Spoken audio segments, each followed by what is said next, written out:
സമ്പത്തിന് വേണ്ടി വിവാഹം ചെയ്താൽ അല്ലാഹു തആല ആ സമ്പത്തിന്റെ പിറകെ നിങ്ങൾക്ക് ദാരിദ്ര്യം കൊണ്ട് പരീക്ഷണം നൽകിയേക്കും. ഇസ്സത്ത് മാത്രം നോക്കിയിട്ട് തറവാട് അങ്ങനത്തെ തറവാടാണ്, അതാണ് ഇതാണ്, അത് കിടക്കട്ടെ എന്ന് വിചാരിച്ച് നിങ്ങൾ കല്യാണം കഴിച്ചു.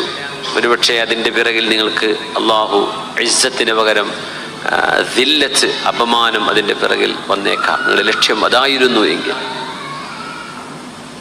ഒരു പെൺകുട്ടിയുടെ സൗന്ദര്യം കണ്ടുകൊണ്ട് മാത്രമാണ് നിങ്ങൾ വിവാഹം ചെയ്തതെങ്കിൽ ലഅല്ല ജമാലഹാ യുത്ഗീഹാ, നബി നിങ്ങൾ പറഞ്ഞ വാക്കതാണ്, അവളുടെ സൗന്ദര്യം കൊണ്ട് അവളിൽ നിന്ന് അരുതാത്തത് പലതും സംഭവിച്ചേക്കും. നമുക്ക് പിന്നെ ആ സൗന്ദര്യത്തെ പ്രൊട്ടക്ട് ചെയ്യാൻ വേണ്ടി കുറേ പണിയെടുക്കേണ്ടി വരും അവളെ സേഫാക്കണമെങ്കിൽ. ഒരുപക്ഷെ നിങ്ങളുടെ ഒരു ശ്രദ്ധ പോകുമ്പോഴേക്കും ആരെങ്കിലും തട്ടിക്കൊണ്ടുപോയേക്കാം, അല്ലെങ്കിൽ ആരെങ്കിലും ചാടിച്ചു കൊണ്ടുപോയേക്കാം, അല്ലെങ്കിൽ ആരെങ്കിലും അവളെ നിങ്ങളിൽ നിന്ന് മനസ്സെങ്കിലും എടുത്ത് പറിച്ചു കൊണ്ടുപോയേക്കാം.